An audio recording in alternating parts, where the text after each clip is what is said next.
Welcome to RBS Together, an on-demand learning series from the National Safe Boating Council. This is an opportunity to bring the recreational boating safety community together to discuss, learn, and debate important issues in our industry. Today we're joined by Glenn Anderson, a lifelong corporate instructor and speaker, and a part-time improv actor. Glenn will share tips for connecting and communicating. He'll explore how miscommunication and the absence of understanding can result in problems both large and small. Glenn, welcome to RBS Together. Thank you very much, Yvonne, and it's great to be with all of you. As Yvonne said, I have worked my entire career, many of those years for IBM, and I was a corporate instructor. I taught technical training classes. I've often also been a speaker, a conference speaker at events all around the world. And so I have had the opportunity over the course of my career to do a lot of communicating, one-on-one with people, running meetings with people, management situations with folks, and then teaching and speaking. And so what I would like to share with you today are some of the tips, some of the techniques that I've learned along the way. George Bernard Shaw was credited with saying the single biggest problem in communication is the illusion that it has taken place. And I'm sure you can imagine what kind of trouble that can cause if people think that something has been communicated and it has not. That can lead to a lot of trouble, especially in the business world. And so this is what I want to tackle with you today. So whether you are a team leader that has teammates that you communicate with on a daily basis, if you're in management and you're communicating with employees, if you're a leader of change in your organization, there's nothing more important in successful change initiatives than good communication. Maybe you're trying to build a more collaborative work environment in your department or on the team that you're part of. All of these things require excellent communication skills. So this is the theme that I want to share and work on with all of you today. If you really want to connect with people, you need to be able to keep their favorable attention and gift them with your favorable attention. So as you can imagine there's two parts to this. Capturing and holding people's attention, their favorable attention, and then secondly, gifting those people with your favorable attention. As you will see as we go through the presentation here today, it's all about the other person. It's not just about you. And that's going to be one of the key themes that we see. And so the presentation that I'm going to take you through today is divided into two parts. The first part here is focusing on the first part of this theme. How do you capture and keep people's favorable attention? So let's get right into that.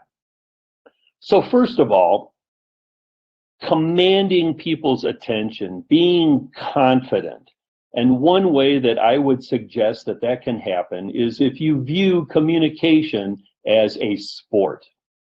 Now, if you're a sports fan, you realize that successful teams have players that when the game is on the line, they're the player that says, "Give me the ball."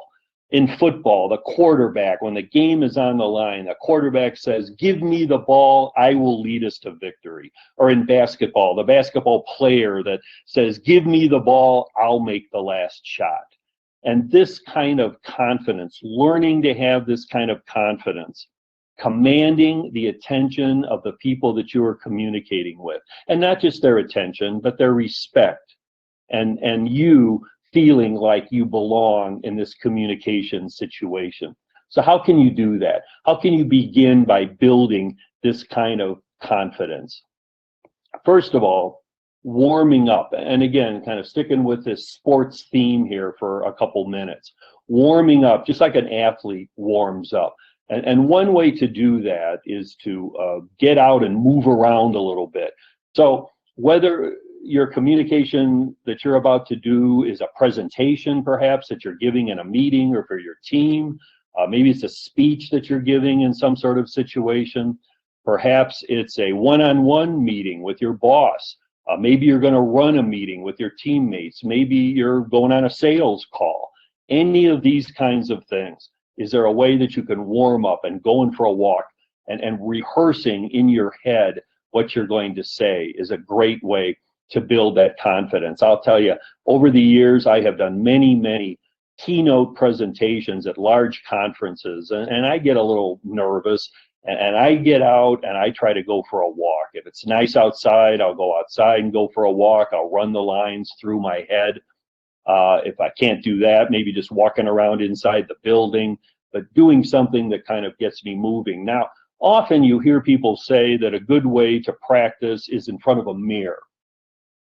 And I would say that that is not the best approach. If you're standing in front of a mirror practicing, you are focused on you. And you really shouldn't be focused on you. You should be focused on the other person or the audience that you're going to be speaking to. And so if you go out for a walk, and I'm sure you've heard the statistics that say that walking gets your brain going, improves creativity, and it does. You can feel it. And so if you're walking and rehearsing the lines in your mind of what you're about to do, you have a multi-focus kind of concentration. You're watching the world around you as you run those lines in your head, much better than simply standing in front of a mirror. Secondly, you need to have a flexible game plan. You cannot just be locked in to one specific set of words that you're going to say. And let me tell you a story about this. I spent a few years for fun in my life trying to be a stand-up comic. And it was interesting. I started out going to open mic nights at comedy clubs here in Chicago where I live. And I got to be pretty good at it. And so one day, one of the managers of one of these comedy clubs invited me to be the MC of their comedy show on Friday and Saturday and Sunday nights. So I got to watch a lot of comics do their thing. And one of the things I realized is that when a stand-up comic gets up to do a set, so maybe they're doing like 15 minutes in the show, but they have way more than 15 minutes of material in their head. They might have, an hour or more of material in their head. And what this does for them is it gives them flexibility. So they get up and they start their 15-minute routine and they start telling marriage jokes. And maybe the marriage jokes just don't seem to be clicking with the audience. So they can just kind of seamlessly shift and try some automobile jokes, some vacation jokes, some sports jokes. They kind of move around until they hit something that really seems to click with the audience, and then they can go down that path for a while. Well, after a few months of being an MC, I was actually asked by the manager to do the opening act at one of these comedy shows, 15-minute opening act. So I got up one night to do my 15 minutes, and I had exactly 15 minutes of material. That was it. And so if the audience happened to like my 15 minutes, it went fine. But if the audience did not like my 15 minutes, I had no flexibility. I had nowhere else to go. And believe me, the silence and the 15 minutes thought it would never end. I did not have a flexible game plan. And it is not a situation you want to find yourself in if you're doing a communication kind of situation. You don't want to memorize. You don't want to go into a sales call. You don't want to go into a meeting with your boss. You don't want to get up to give a presentation and just to memorize exactly what you're going to say, because then that doesn't give you any flexibility. Third, again, keeping with this sports motif for a couple minutes, can you give yourself a home field advantage? Sports teams often do better on their home field than they do when they're away somewhere else. Why is that? Because they feel comfortable at home.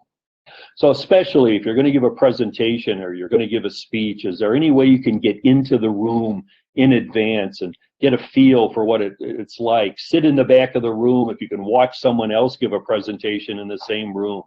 Or if you're getting ready to run a meeting, and can you get into the conference room and get up in front and kind of get a feel for what the room's going to feel like, where are you going to stand, and where you're going to put your materials and things like that. Give yourself home field advantage. And then finally, again, like a good confident sports person would do, stand tall. Or if you're sitting perhaps in a one-on-one kind of meeting, sit tall. You know, keep your feet at shoulder width and keep your chin up and your eyes forward. Don't kind of, look like a wilting lily as you stand up there. Often people say, what do I do with my hands? Well, don't put your hands in your pockets. There's nothing worse if you're giving a presentation or you're running a meeting in front of a room and your hands are in your pockets. Sucks all the energy out of your body, and it doesn't give you confidence. So stand tall. So this first idea here, to command attention, to learn to be confident, and think that you want to be like that sports guy that says, give me the ball, I've got that confidence. So once you're warmed up and you're ready to go, the first thing you need to do in any communication situation is, I like to say, get their eyebrows up. When people's eyebrows go up, that means that they are engaged, that you've created some curiosity in their mind. You are capturing their favorable attention. When you start talking to someone, whether it's a big room full of people or one-on-one, you've got about a minute to capture that person's favorable attention, or you're going to lose them. So one way to think about that is you've got that 1 minute to get their eyebrows up. Now think about it. When your eyebrows are up, you're engaged. You want to know more. I mean, try it just now as you're sitting here listening to this webcast. If you furrow your eyebrows, how does that feel? You're frustrated. You're confused. Or even if you just sit with your eyebrows kind of neutral, you're unmoved. You really don't have any special impact hitting you. But when your eyebrows go up, you're engaged. You're curious. You want to know more.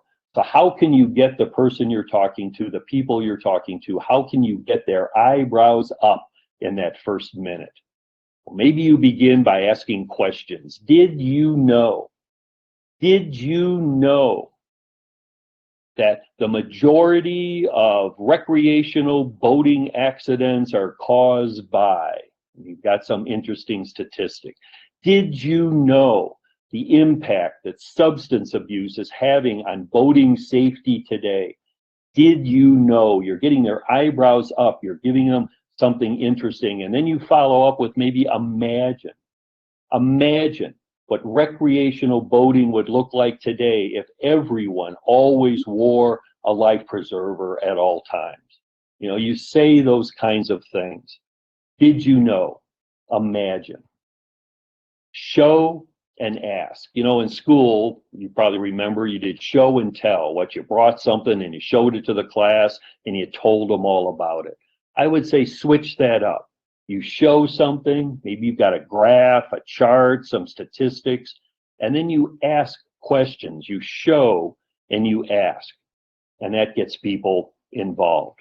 So you're trying to get their eyebrows up. You're trying to get them engaged. You're trying to make sure that they are hearing what you are saying. If people are confused, they don't say yes. Confused people do not say yes. So capture their favorable attention. Get their eyebrows up. In any communication situation, the overriding question that is hanging in the air is, how long will this take? People want to know, how long am I being expected to give this person my attention? I like to say that this is the elephant in the room of every business transaction. How long is this going to take? And if you don't know, think about this, if someone's talking to you and you don't know how long they want your attention, you tune out. You don't pay attention. Hurry up. Let's get this over with. And so people want to know. And so you need to be able to tell people, in the next 20 minutes, I'm going to share with you everything that you need to know about the current state of the boating safety industry. 20 minutes. Okay, they're asking me for 20 minutes of my attention. Now I understand. So let's imagine that you were trying to get on the schedule of an important and busy person, and finally you do, and you get 30 minutes on their calendar. So you come into this meeting, this important person, they've given you 30 minutes, you know they're busy as all get out. And the first thing you say to them is, I've got 30 minutes on your calendar here this afternoon, but in 10 minutes, I'm going to summarize what I think you need to know. So that person's going to go, wow, I only need to give this person my attention for 10 minutes. And so they will sit there for 10 minutes and listen. And now what do? You got 10 minutes to get their eyebrows up. And then at the end of those 10 minutes, if they're still interested, they're going to want to hear more. You've got 20 more minutes on their calendar. But to go in and tell them, I don't really need all the time that I've scheduled with you. Let's shorten this down. Ask for less time than they expected you to ask for. We value volume. We value a lot of things in school where we write a 20-page paper, and if you only turn in 18 pages, the teacher gets upset. We grow up valuing volume. There's, of course, the famous showbiz expression, leave them wanting more. And that really applies in any communication situation. You want to leave people wanting more. Now, what I've been describing to you here for the last couple minutes is verbal communication, a meeting or a one-on-one with someone, a sales call, that sort of thing. But this kind of thinking also applies to written communication, like emails. In fact, there's actually an organization out there today that calls themselves the 5-sentence email. And this is their official poster here.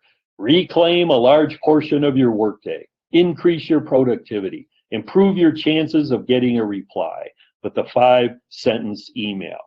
And this is what they think. They think your email should answer 5 simple questions. Who are you? What do you want? Why are you asking me? Why should I do what you're asking? What is the next step? So think about all the emails that you write. Think about all the emails that you receive.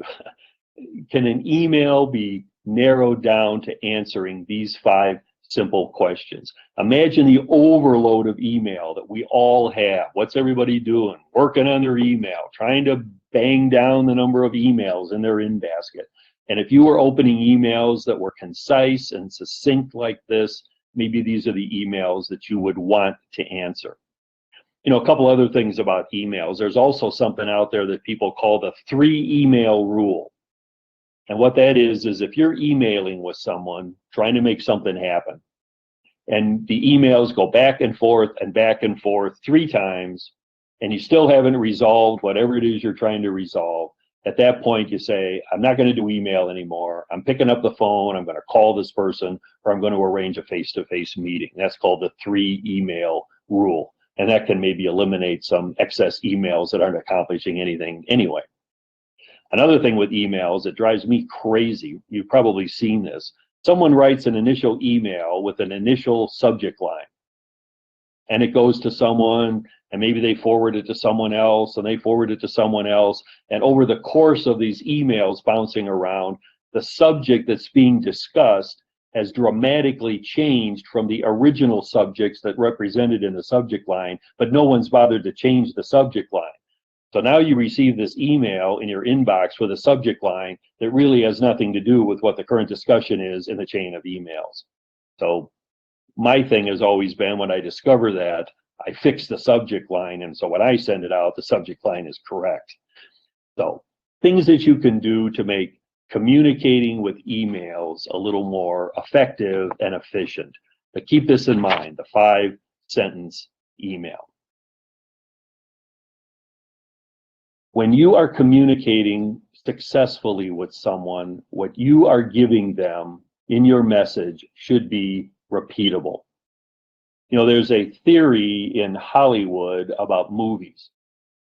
And the theory is that when a new movie is opening at the premiere of the movie, the director, the producers, they stand out in the lobby.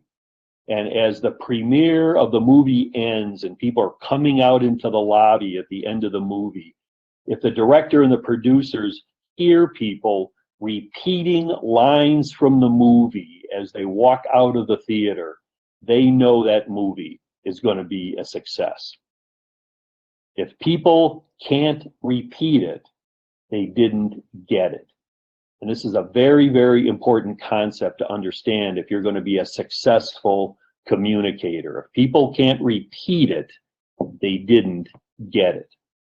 You want to condense, if you've got a call to action, what are you asking someone to take away from your communication situation? Condense your call to action into 8 words or less, maybe 1 sentence. What's the one thing that you want people to do? But keep this in mind. True communication isn't what you say, it's what the receiver takes away. Now, when I have been teaching, again, as I mentioned, I was in the world of IT for a long time as an instructor and a speaker. And so I'd be going through important stuff that technicians needed to take away from my teaching, from my presentations. And so I would often use lines like, please write this down. Someone would say, hey, this is important. I want to make sure, I get this. The most important thing that I've learned about this, I would tell them that as an instructor. Or my favorite one that I would often say, if I was giving, say, a 1-hour presentation about some technical topic, my favorite thing to say would be, if you only remember one thing from this presentation. And so it focuses people in, and it gives people a message that this is the important message. You've condensed it, and it's what the receiver will take away. If people can't repeat it, they didn't get it. This little cartoon is about jargon. Simple. Effective communications with users is essential. So we're going to practice drilling down to identify core interpersonal information transfer methodologies to accelerate meaningful dialogue protocols. As you can tell, the people listening to this guy have no idea what he's talking about because he is using jargon.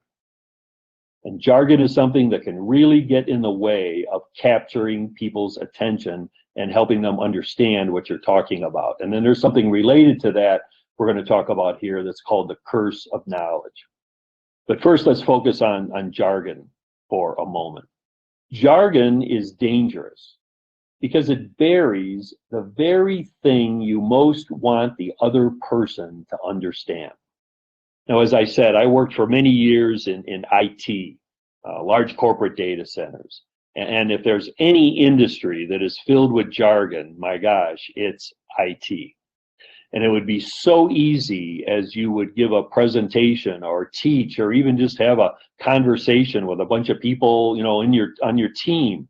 You fall into this jargon, you're flipping through the jargon and the acronyms, acronyms everywhere. And you don't really know, because you haven't thought about it, is everyone understanding what all these acronyms are, what this jargon is? Are they picking up what you're really saying? I mean, jargon can be useful. I mean, I'm sure for all of you in the boating safety industry, there's a lot of jargon around boating and water safety, etc. And so it can be useful to speak in jargon. It can save some time. It's got a use. It can make you feel good. It makes people sound smart. I often watch speakers that get up in a kind of a technical specific situation and they start spouting jargon. And I'm sure that makes them think, hey, I'm so smart. Look at all this jargon that I'm using in my presentation. But you could easily be burying the very thing that you want that other person to understand. And then kind of similar to that is this notion called the curse of knowledge. The curse of knowledge is when you can't imagine what it's like to not have the knowledge that you have. You're an expert and you've got all this foundational knowledge in your head, and you're talking to someone else, and you just can't imagine that they don't also have that knowledge, even if they're a beginner. It's hard for you to take a beginner's view. Sometimes it's very difficult if you're trying to find someone that can teach an entry-level seminar or deliver a lecture to a group of beginners in some kind of industry or organization. And you might find some expert in the industry to give this entry-level seminar. And it's just so hard for them to realize that all the people in the room don't have any of the knowledge that they have. That's what's called the curse of knowledge. And both of these issues, jargon and the curse of knowledge, are keeping you from considering the listener. Again, remember we said this at the beginning, that it's all about the other person. And so when you're yapping away in jargon, when you can't imagine that the other people aren't as smart as you are, that is not considering the other person. That is not being focused on the other person. If you really want to connect with people, you first need to be able to keep their favorable attention. So let's review here what we've covered so far. What are the ways we've talked about here so far that allow you to capture and keep people's favorable attention? So quick review. We started out, remember, with the sports analogy, commanding attention, being that person that says, I want the ball. And you do that by doing a good job of rehearsing and warming up. You head into your communication situation with a flexible game plan. If possible, you try to develop in advance a home field advantage so you feel comfortable in the space where you're communicating, and you stand tall or you sit tall. We talked about getting their eyebrows up. You've got 1 minute to capture their attention, and we talked about ways to get their eyebrows up. You need to remember to tell people how much time you need. How long is this communication going to take? And then we talked about efficient emails. How do you write concise and specific emails that, again, will capture people's favorable attention and they will be willing to respond to your email? We said that any message that you're delivering must be repeatable, and then you need to avoid jargon, and you need to avoid falling into the trap of the curse of knowledge. These are ways to keep people's favorable attention. And so now let's shift to the other side of this, the idea that you need to gift people with your favorable attention. It's all about the other person. There are two kinds of people in the world. Those who walk into a room and say, here I am, and those that walk into a room and say, there you are. You can imagine which of those is the better communicator, the one that sees the person they're communicating to, the audience they're communicating to, realizes it's all about the other person, and says, there you are. So let's talk about some ways that you can gift the person you're communicating with your favorable attention. First of all, think like an improv actor. Now, this comes from my background. As Yvonne said at the beginning of this presentation, I have spent most of my adult life, in addition to the corporate world and my daytime job, being an improv comedy actor. Improv comedy, you've probably all seen it. Maybe you've gone to a comedy club where you've watched a troupe perform improv comedy. If you've ever watched the television show, Whose Line Is It Anyway? They are doing improv comedy. Improv comedy is where there's no pre-prepared script. The actors are on stage. They don't have any script. They haven't done any pre-planning, and they're going to create a scene on the fly based on suggestions typically that come from the audience. A suggestion like an object or a location for the scene or a relationship that the scene revolves around, things like that. I was very fortunate, younger days, here in Chicago. I attended the Players Workshop of Second City, if you've ever heard of Second City, the famous improv comedy club. And I graduated from there learning how to do improv like the Second City actors do improv. At the foundation of improv comedy is the phrase or the thinking philosophy, yes, and.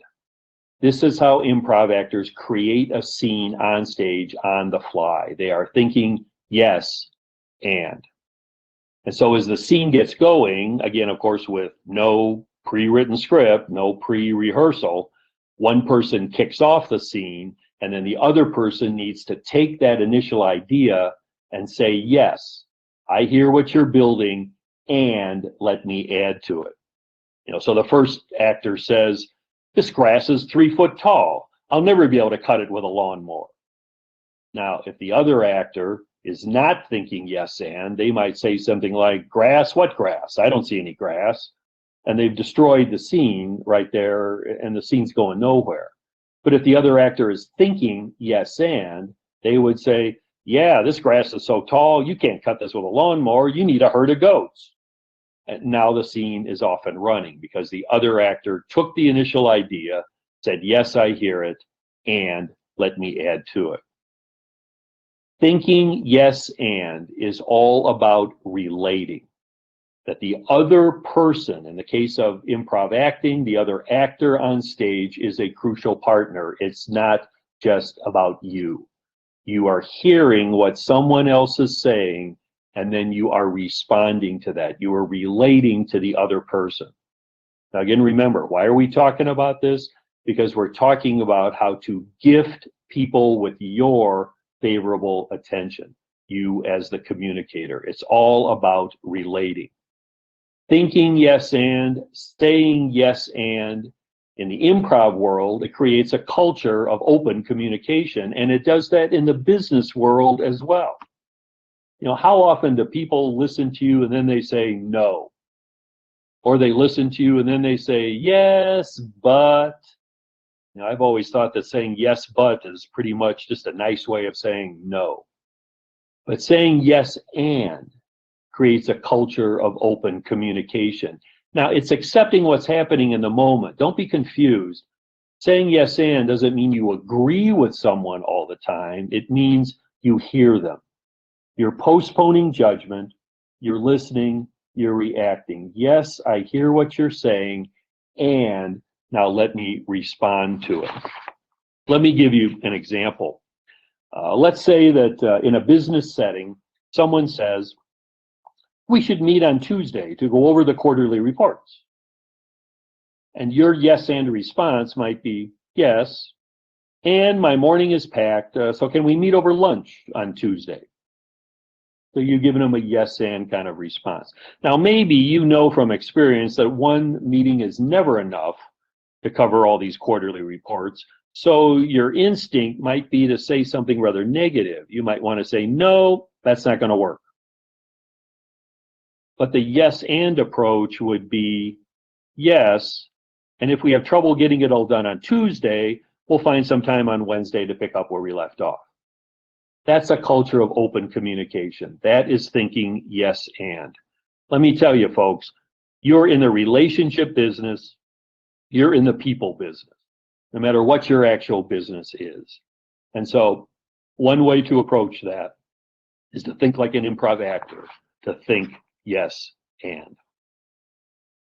Here's another interesting situation. How often do people ask you, what do you do? Maybe you're at a reception like these people here. I love this guy. I take the fun out of everything. What do you do? Well, hopefully that's not you, but probably people are asking you a lot over the course of your life, what do you do? What do people want when they ask that question, what do you do? I would suggest what they want is they're trying to find something that the two of you have in common so that there's a hook on which you can hang what might turn out to be an interesting conversation. So my point here is that if you want to have that interesting conversation, if you want to help that person find that hook of commonality. You need to have a good answer in mind to the question, what do you do? Now, if you're at your job, or if you're perhaps at a boating conference, a boating safety, water safety conference, and someone asks, what do you do? Even if you have a fairly specific or technical answer to that question, you can probably understand what each other are saying. But what happens if you're at your neighbor's barbecue and all your neighbors are there? There's a block party, and then someone comes up to you and says, what do you do? And you'd like to have a nice conversation with this person. Do you have a good, crisp, understandable answer to that question? Now, like I told you, I struggled with this for a long time. Like I told you, I worked in IT, large corporate data centers. I was an instructor, and my area of expertise was computer performance. And so someone would ask me, what do you do? And a reasonable answer would be, I teach ZOS system programmers how to use the parameters of the workload manager to properly distribute computer service to improve transactional response time. Well, that'll shut down a conversation really quickly. And so I really had to think about, how can I answer this question accurately, but in a way that people could understand, that perhaps can discover some commonality. And so I worked at this a lot. And I came up with a better answer. A better answer would be, I teach the people at your bank how to ensure that the ATM that you use runs efficiently and quickly. Well, that's something that people can understand. And so the point is that I spent a long time figuring out what that answer would be. If you don't have a good answer to that question, what do you do? You are losing an opportunity. So if you want to be a good communicator, if you want to have that interesting conversation, you need to spend some time thinking about what is a good, crisp, understandable answer to the question, what do you do? Because what you want to do is you want to have more meaningful conversations. And believe it or not, this is a skill that you can learn. You can learn how to have more meaningful conversations. And so let's look at a couple ways to do that. First of all, get away from the standard openers. How you doing? Fine. How you doing? Fine. That's not going to go anywhere. That is not going to generate a meaningful conversation. So how about something like, what are you working on these days that you're really excited about? What do you do on the weekends? These are interesting questions that could create a more meaningful conversation. And then right along with that, ask for advice. Let me tell you, folks, the way to a person's heart is through their opinions. People love giving opinions. What do you do on the weekends? I play golf. Oh, great. Let me ask you, whenever I hit a 3-wood on the fairway, it slices. You got any suggestions? People love giving opinions. People love it when you ask for advice. Use the 2 magic words, tell me. So someone in your team comes back from vacation. How was vacation? It's fine. Well, that's going nowhere. Tell me about your vacation. Tell me the most beautiful scenery you saw on your vacation. So not a closed question that generates a 1-word response, but ask the words, tell me. Tell me something, and you'll get a meaningful conversation going. And finally, turn back more conversations than you take back.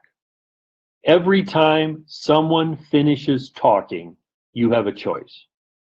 You can either take back the conversation by saying, I, blah, blah, blah, blah, blah, or you can turn back the conversation by saying you, by asking a you question.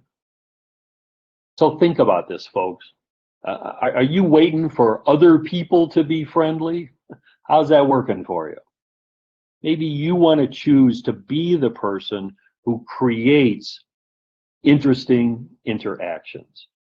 You want to work at developing the skill of having more meaningful conversations. It's all about sharing control, not taking control.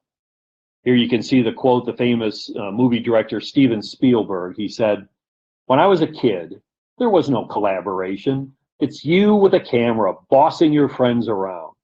But as an adult, filmmaking is all about appreciating the talents of the people around you and knowing you could never have made these films by yourself." Steven Spielberg discovered the art of sharing control. So think about meetings. If you're a team leader, if you're a manager, if you are responsible for running meetings, are you taking control of those meetings, or are you sharing control of those meetings? You know, most people today, they grew up on the internet. And the internet is, if you think about it, it's really a democracy. Everybody has a voice. Everybody creates their own user experience. They're in control. People post what they want. They post it when they want it. They create their own music stations. You know, they have control. And then these people go to a meeting, and the boss is in charge of the meeting, and the people have no control. They have no opportunity to contribute or create anything. And so what do? They tune out, even if they're still sitting in the meeting. And so you as a leader, trying to be a good communicator, think about, instead of doing all the talking, how can I make this a two-way interaction and not just a one-way download of information? You want to share control, not just take control. Now, most of us today, especially these days, have meetings that are conference calls or online meetings. I'm sure you've all been in a conference call before. You know, everybody's on the call and everybody's kind of sharing, and somebody says, "Joe, what do you think about that?" Joe, you there, Joe? Joe finally comes back on. Could you repeat the question? You know, what was Joe doing? He had tuned out. And it's really hard sometimes to maintain attention when you're in a conference call. You might picture this conference call, and you picture all the people like you see in this little graphic here. They're alive, they're alert, they're paying attention, they're awake, they got their phone, you know, and they're listening, and they're part of the meeting. Whereas in fact, it probably looks a little more like this. In fact, the Harvard Business Review, they put together this chart. I love this. What else are employees doing during a conference call? Other work, sending an email, eating or making food, going to the restroom, good grief, texting, checking social media, playing video games, online shopping, exercising, taking another phone call. How do you capture and maintain people's attention on a conference call? Well, if you are the leader of that call, again, you can focus on these other people. You can gift them with your attention. And one way you could do that, I've heard it suggested, it says, take 5 at the start of the meeting and let people kind of each chat a little bit. Hey, what'd you do over the weekend? You know, how was your holiday? You know, you get people chatting a little bit before the actual business of the meeting starts. And one thing that this does is this kind of wakes people up and gets them talking. And it also gets everybody else accustomed to listening. So people are listening, they're hearing, you know, what other people are saying. Another suggestion I've heard is do not allow mute. People are not allowed to go on mute, because mute, of course, discourages discussion. Mute causes all these things in this graph here to happen. So don't allow mute. You want to try to put the emotion back into conference calls. You need to work hard to maintain attention. And finally, if you are going to gift people with your favorable attention, you need to be listening. You need to give attention through listening. You cannot truly listen to anyone and do anything else at the same time. Do you believe that? I think that's certainly true. So let's look at some steps quickly here to good listening. First of all, look and lift and lean. Okay, so look at the other person. You're communicating with them, you're looking at them. Lift, eyebrows up. Remember we talked about it. I'm engaged, I'm curious about what you have to say back to me. You lean in, you lean forward, you stand tall. Ignore everything else. This is really hard to do.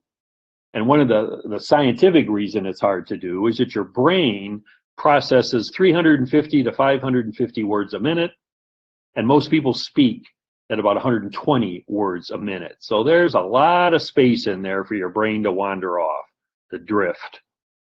And so you need to work hard at slowing the brain down, staying in the moment, putting emphasis on the words that the other person is speaking, to ignore everything else.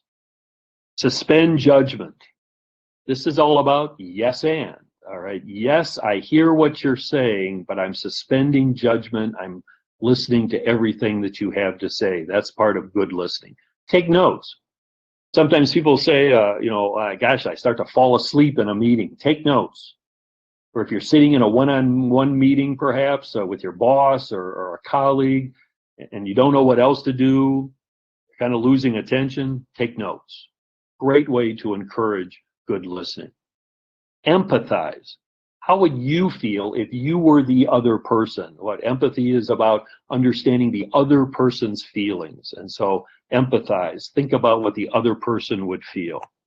And then no buts. You're not saying no. You're not saying yes, but. Again, as we talked about, be a good improv actor. You're saying yes, and. You're not saying no, but. So these are some tips to some good listening. And then finally, you need to understand what action do you want people to take. And so as you're going through your communication situation, whether it's a speech, a presentation, a sales call, you're running a meeting, maybe along the way you ask questions that plant specific seeds that will lead to action. You want to offer options, not orders. Don't tell people what they should do. Give people the freedom to decide for themselves how they want to proceed. But so often you end a speech or you end a meeting or you end a presentation by simply saying, thank you for listening, I'm done. You should always be giving people an action. What did you want people to take? Did you want them to leave with a better understanding of something? Did you want them to go off and do something? Did you want them to go make something happen? What was the purpose of your communication situation? Lead people along and make sure they understand that what action you want them to take. So those are some suggestions around the second half of my theme here, gifting them with your favorable attention. So let's review again real quick. Think like an improv actor by thinking and saying yes and.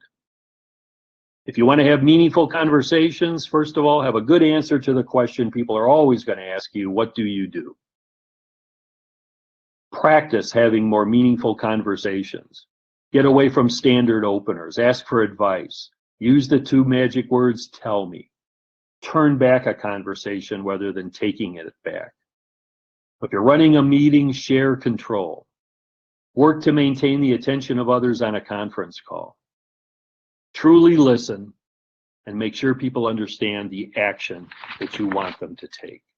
If you really want to connect with people, you need to be able to keep their favorable attention and gift them with your favorable attention. Here are some references that I would recommend that pick up on a lot of the themes that I've given you in this presentation. The first one there, a lady named Sam Horn. She's written a number of great books, and one of them I would recommend, very fun to read, Got Your Attention, How to Create Intrigue and Connect with Anyone. You're probably all familiar with the famous movie and television actor Alan Alda. He's written some really fun books. This is a great one about communicating. If I understood you, but I have this look on my face.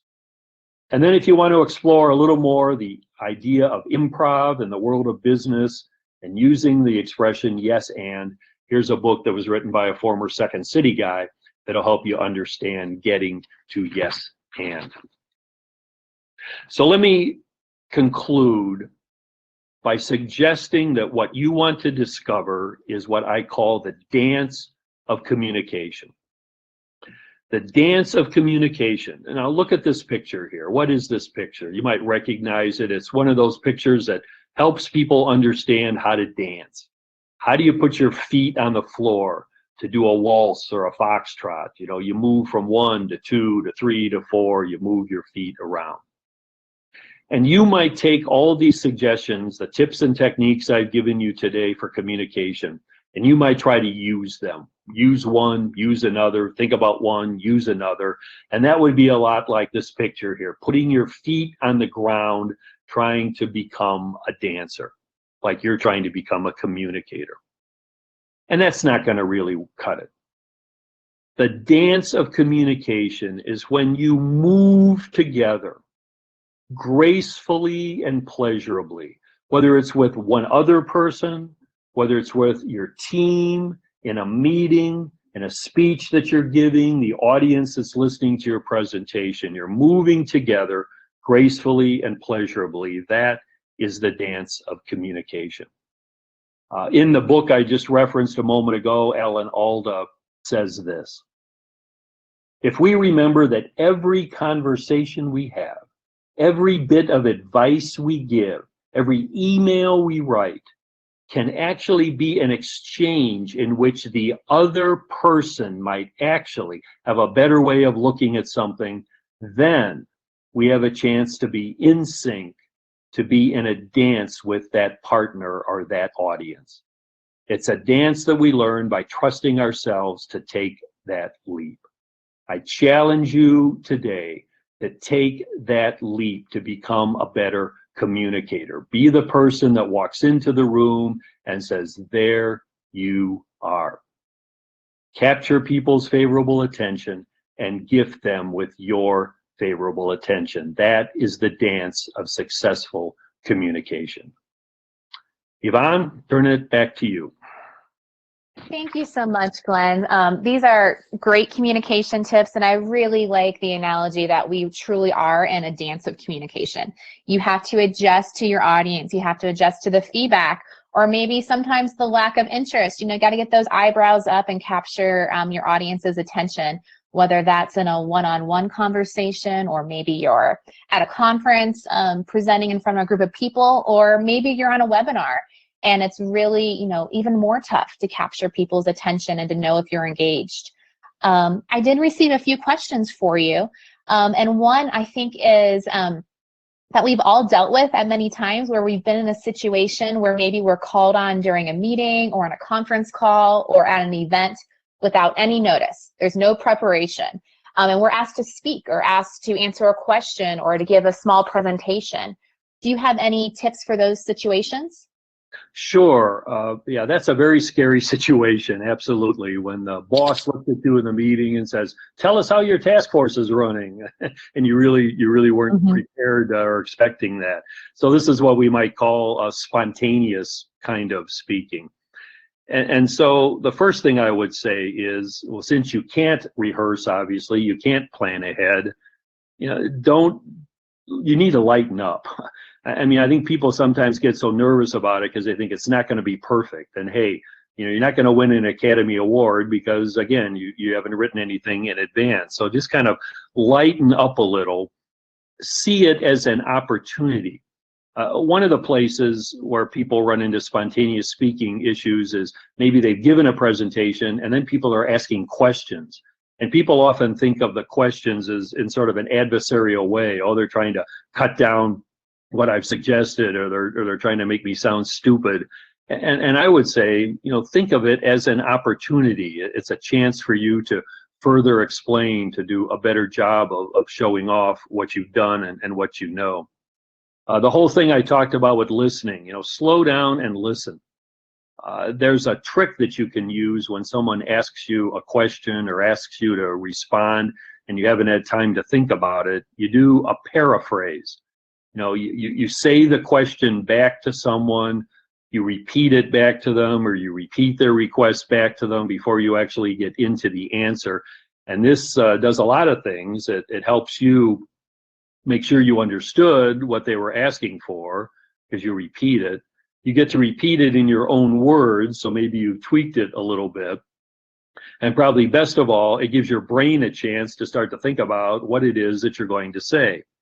I've heard it described that the paraphrase is the Swiss Army knife of communication. That's a good one. A lot of uses. You can really, slow down and hear what someone is asking you if you take a minute to paraphrase. And then one other thing I would say, obviously you can't rehearse in advance for a spontaneous speaking request, but maybe you kind of have an outline in your head, like the way I respond when someone asks me something off the cuff is, what's the problem, what's the solution, what's the benefit? I mean, if you've kind of thought about having a little bit of a structure to how you're going to respond to something spontaneously, it'll help you do a better job. That's a great tip. Kind of have that game planned in your mind, even though you may not know the answer, just how you're going to react, what your process is going to be for preparing to give an answer. Right. One other question, even in the best case scenarios, you may be presenting in front of a large group of people.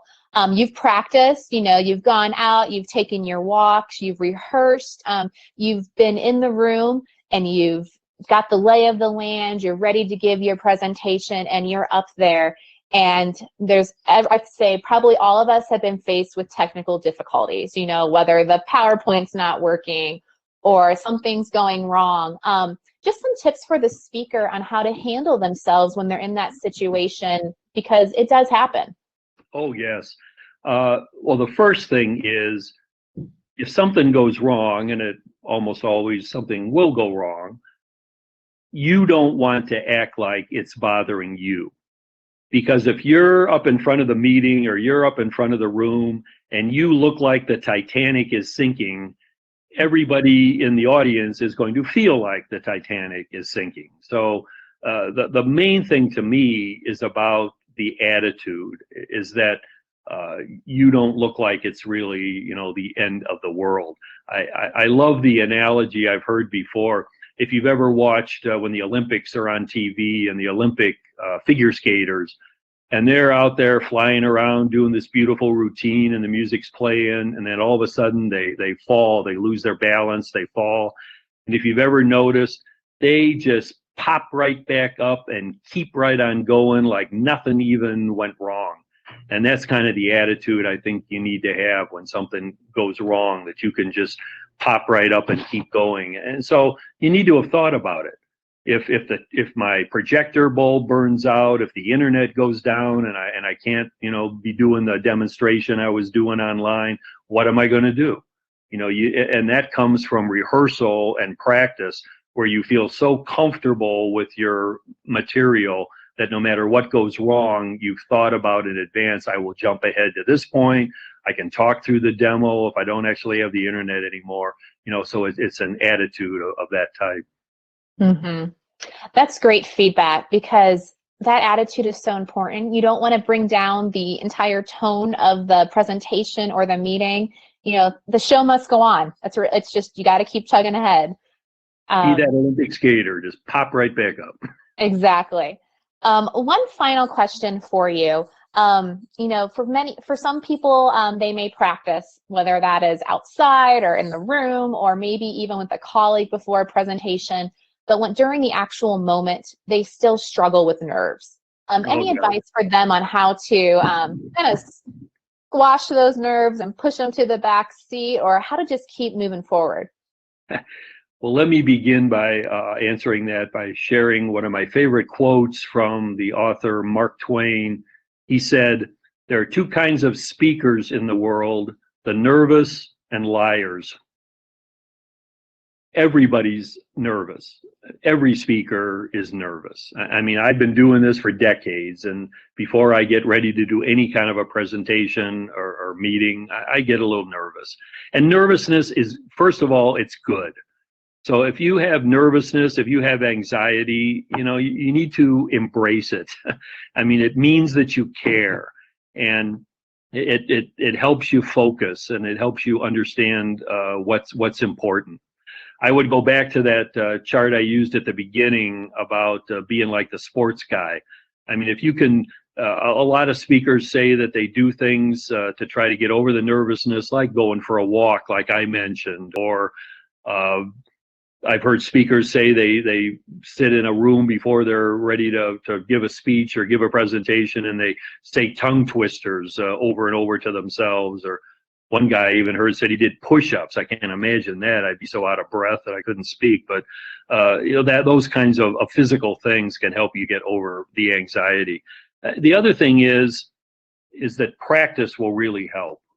If you are really prepared, if you've really rehearsed and you've done a lot of practicing, you might be nervous, the butterflies might be in your stomach at the beginning, but then once you get rolling, and if you're well rehearsed and well practiced, you're going to forget about that nervousness, you're going to forget about that anxiety. Think of it as a conversation. It's not always just a performance, you want to just kind of be relaxed and thinking, hey, I'm having a conversation with these people. But over and over, when people ask me questions like this, I think the strongest answer is if you're prepared and you've practiced and you embrace the nervousness at the beginning, that it helps you focus, that you'll get rolling and you'll forget all about it. That's great advice. I think for so many people, right now, they may be on a webinar, they may be on more conference calls, or perhaps they're doing just meetings differently than they have before, and they may be nervous, but just no matter the setting that your communication is with other people, practice, take a deep breath, be prepared, and just know that you're not alone in those nerves. I really like that quote that, there's the liars and those that are telling the truth, and that's absolutely the case. So Glenn, thank you so much for all this great advice. You bet, Yvonne. It's been fun. So for those watching, if you have additional questions, please feel free to email those to outreach@safevotingcouncil.org, and we'll make sure to get those questions over to Glenn. Glenn, again, just thank you so much for all these great communications tips. On behalf of the National Safe Voting Council, thank you for watching RBS Together.